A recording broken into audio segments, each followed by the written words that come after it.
Yeah, because I mean, the whole idea was I wanted to take you home just to see where you live. And I didn't want him to see where I live.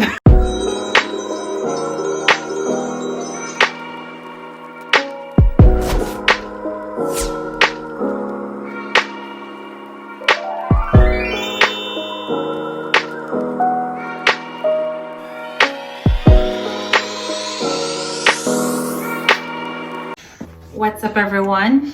Welcome to our channel, I'm Tamara. and I'm Kwesi. If you are already part of our family, welcome back. So today we're going to talk about how we met. Alright, so go ahead and tell the folks how we met. What? I mean, alone meet you or we meet each other. Tell the folks how we met.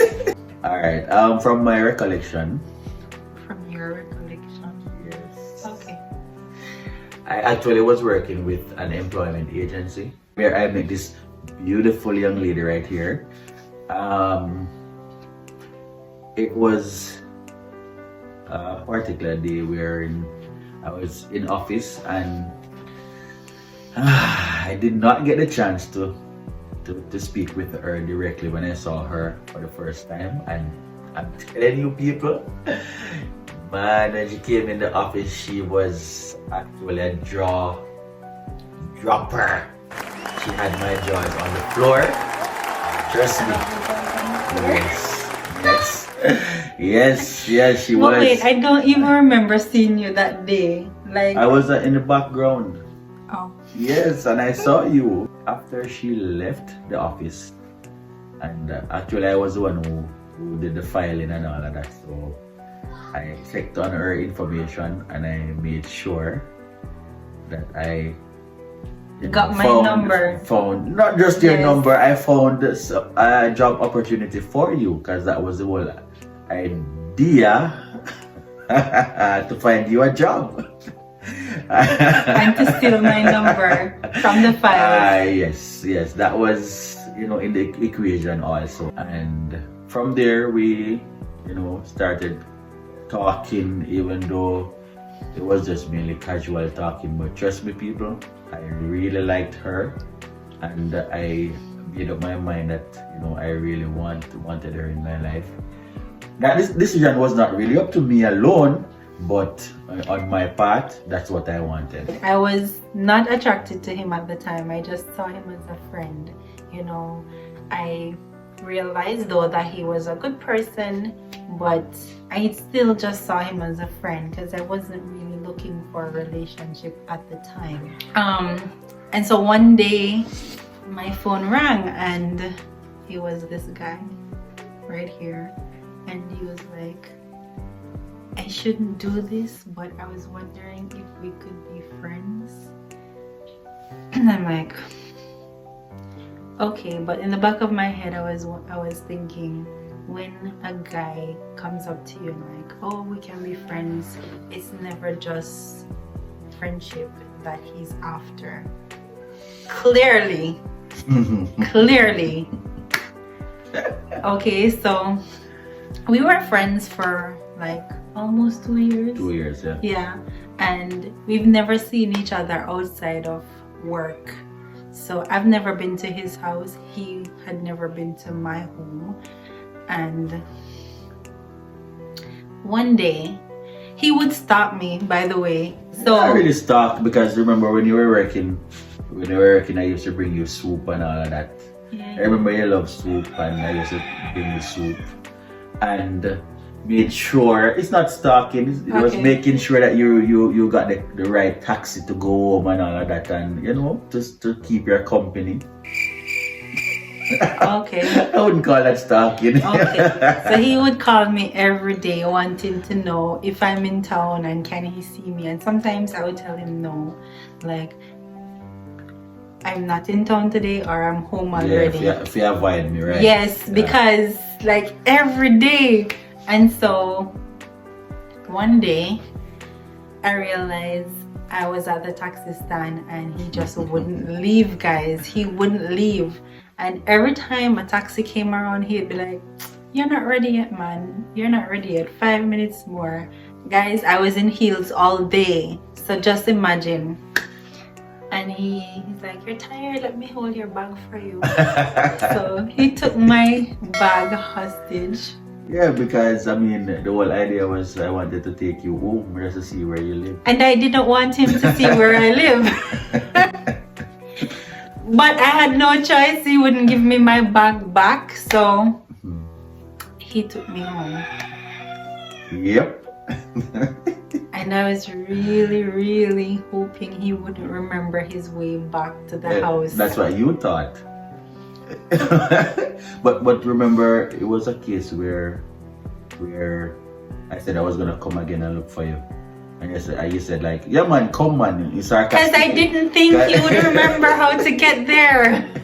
But trust me, I took a picture in my mind as to all it, and trust me, there was a lot of turns to get to where she lived. Yeah. Right, and I remembered every street to turn to find where she was, and I went there just once. Yep.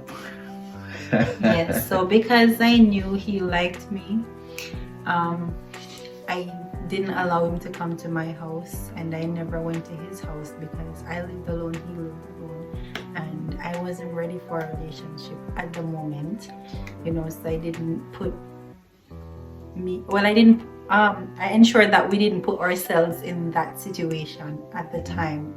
And guys, I gave him a really hard time. Yes, very hard time. I gave him a really hard time because of the fact that, you know, I had just gotten out of a bad relationship. I really did give you a hard time on purpose. I'm sorry. I remember when my previous relationship ended, I prayed and I told God that You talk to God then. I talked to him just like I'm talking to you guys now, and I said to him, I want a husband. I don't want any more boyfriends. And all that time this guy was there, and I wasn't even paying him any mind. I was just focused on, you know, how hurt I am and the fact that I don't want to trust anyone anymore. And he was there all along, and I just wouldn't give him the time of day. And remember, we were just friends. We were just friends. Yeah, so we would spend a lot of time on the phone. A lot of time. Yes, by the way, folks, you know what she used to do? She used to call me 5 o'clock every morning. In the mornings. Imagine, you know, we're just friends, you know, and she used to call me 5 o'clock every morning, right? While she was cooking and all of that to go to work. And during that process, you know, I wanted to taste, you know, and see if she can really cook. You were just greedy, that's what that was. No, but I was doing a lot in regards to that, because remember, if you want a relationship, you know, you want to find out if that particular person can cook and all of that. So what I did was ask her for breakfast one morning. What that breakfast was, you remember? I remember. Do you remember? Of course. Tell them. Saltfish and baked bean with dumpling and all the food that I like. There was no dumpling. There was no. Oh yeah. It was just like pumpkin yam, Irish banana. Yeah. Right. So you know. I don't like dumpling, guys. Yeah, I enjoyed doing that breakfast that particular morning, man. I want her to cook more often to me from that. I did actually. So guys, when he told me he wanted some of my food, I was like, if this man ever make me give me food and he dash me food, not that I would know anyhow. Not that I would know anyhow. So yes, I would normally wake up in the mornings and cook lunch to take to work. Yeah, and so from then on, every day I would have to fix an extra plate because I'd have to take his. So we'd meet up in town, I'd give him his food, and we go our separate ways for work. Yep. Yes. Well, But I didn't even realize that us spending so much time on the phone that we were actually getting closer and we didn't even realize wow, you call 5 o'clock every morning and didn't know that? Seriously. I enjoyed it. I don't know. If it was somebody else calling, you know, I would ask them not to call. But trust me, that did not come to mind any time at all. it. Yeah. I was actually anticipating her call every morning, and you know, what she was cooking, she was talking me through it, and telling me what she cooked and all of that. Yeah, and she actually helped me where that is concerned also, because I remember one time I was cooking lunch and what was I looking about? Tofu or something like that? Something like that. I think it Yeah. was tofu. Yeah, and I didn't have a clue how to look about it, and guess I called her Yeah. and she helped me and all of that. So she's a wonderful cook, and now she's a wonderful wife. And well, I actually appreciate you very My much. cheeks are hurting. yes. I appreciate you too, Dad. So one day, I think it was about around Christmas. Yeah. Yes, so it was around Christmas and he's like, I don't think you should spend Christmas alone. You know, my family's here. So a lot of his family, they were in town, and so they were having like a little family gathering, and he's like, you should come. So I'm thinking, okay, he's not alone, family will be there. Okay, I'll go. I didn't want her to be alone. You know, so I actually invited her. How thoughtful. Yeah. Guys, when we were next door to the house, coming up, that's when he told me everyone that would be there and the expectations that they have. So they actually thought that he is bringing his girlfriend to introduce to them. Yeah. I had to speak it into being, folks. Guys, I was on trial. My word. And you know how families are, you know, doing their own little interrogation, not investigation, you know, when somebody new is coming into the family, really. Or that's what they thought at the time. Well, I mean, I know by the end of the day you actually enjoyed the little visit and all of that. No one believed that we were friends. Yeah, honestly. No one. We were just friends. Yeah, we were. But no one believed. They're like, And actually, on that day we did a tour. yeah, he gave me her a tour. of my community, and, Yes. and on that day my best friend was here also, and my cousins, and they were all, you know, teasing us, thinking that we're together also. And from that day until now, whenever he says hello, he always says, "Hi, friend," you know, just to give a little trouble. How is the friendship going? Right, how is the friendship going? You know, and he was also, you know, the MC For our wedding. for our wedding Yeah. also. And trust me, that was something else.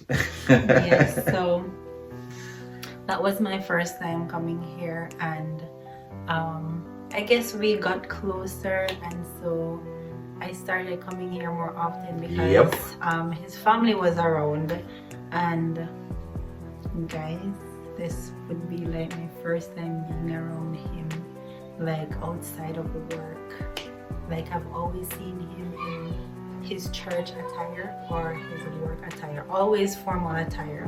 And I remembered something in the same day also, you know. Remember, I had a particular aunt that gave you a little trouble. Like they were sitting on the veranda chair, and she like looked behind one of my family member and peep, and Yeah, What this she was said, her. yeah. She was like, "So you love my nephew?"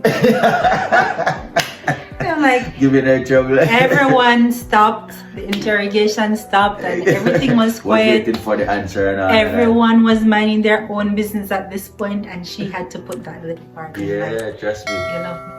Like, oh my god. So I remember one afternoon I was here and he was walking around shirtless. And then guys, remember I told you I've never seen him outside of work clothes before. And this guy, he knew exactly what he was doing. He was walking around shirtless and I was like, But I was trying very hard for him not to realize that I was checking him out. But honestly, I didn't know you were checking me out. That's the point. Honestly. And well, that particular time I was very athletic. Yes. He didn't have on all this. None of us had on all this weight. We were Right. slim folks. Man. And yeah, I think that's when I realized I started checking him out.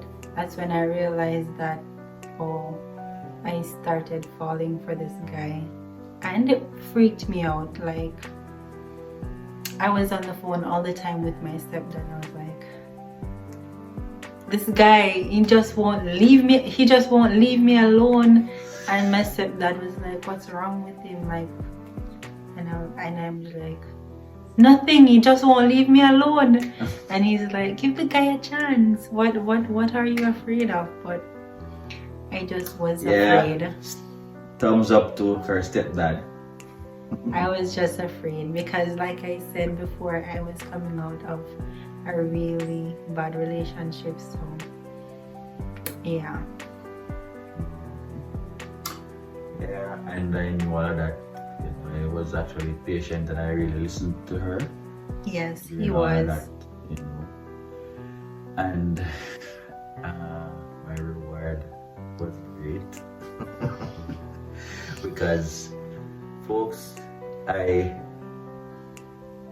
would not try to change anything, and my hard work really paid off, you know, because actually I'm happy of my decision, my choice, you know, and actually I prayed about it. But even before we got married, she didn't know that I went to her mom, you know, and asked her mom for her hand in marriage. She didn't know all I of had that. no idea. You know, and when it comes on to her mom and her aunt, they trust me, they gave me the interrogation that she got, right? But at the same time, they were, you know, they were nice and they were respectful and all of that. And I trust me, you know, that made me feel a whole lot better, knowing that they didn't really go against me with anything, or they didn't show any dislike when it comes on to me. So, you know, I really appreciated that also. Yes, guys. So I'm sorry, you're about to say something else. That's all. Alright, so that December, I don't know when the switch flipped from friends to me being his girlfriend, but it just flipped. Come on, remember your stepdad helped? Whatever. Whatever you were running away from, your stepdad really helped also to convince you. You know, you can give me a chance, sure, that wouldn't hurt. So we knew each other for 2 years. That December, we went from just being friends to something more deeper, more meaningful. And then February, he proposed. Yep. And then we got married that same August. So yeah. And the rest is history, guys. That's our story, how we met and how we came to be Mr. and Mrs. Fraser. So we hope you enjoyed our story. Thank you so much for watching, and don't forget to like, comment, share and subscribe. We'll see you in the next video. Peace out.